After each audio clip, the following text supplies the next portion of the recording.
almost everything can change. Opinions can change, tastes can change, Height can change, though mine doesn't. and so can COVID-19.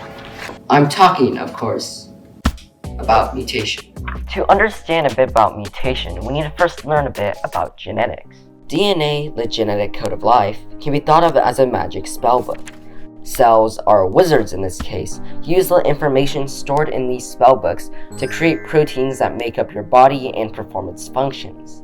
However, viruses such as COVID-19 can hijack the system by sneaking a spell into the book.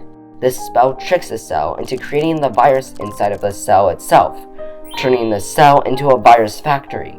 But what if for some reason the magic spell the virus inserts into the cell has an error?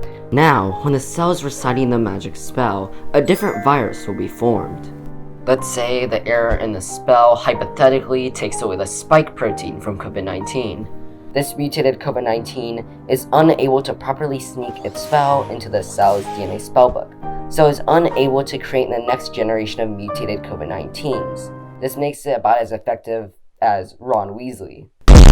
This scenario is an example of a mutation, but sometimes the mutation helps the virus, making it more fit to survive.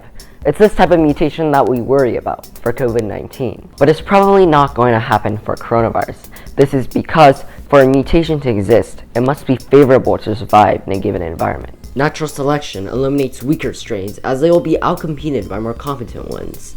COVID-19 is doing pretty good as is, so there are not many mutations that would make it better at its job and outcompete the current COVID-19. In addition, COVID-19 has a natural proofreader called NSP14. Think of NSP14 as a glorified autocorrect. It identifies incorrect nucleotides and removes them, preventing mutation.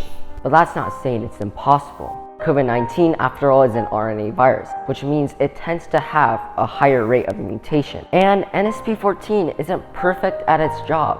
Any one coronavirus has a 0.00105% to a 0.00126% chance of having mutated. Sure, the chance is small, but so is the chance of getting struck by lightning, and yet over 240,000 people will get struck by lightning a year. 14 strains of COVID-19 have already been identified, although they are fairly similar to each other. The chance of a COVID-20 is not huge, but it's not impossible. It's not likely enough for us to believe in some sort of apocalypse scenario, but it's likely enough for us to at least take mutation into account. My name is Isaac Wang, and this is my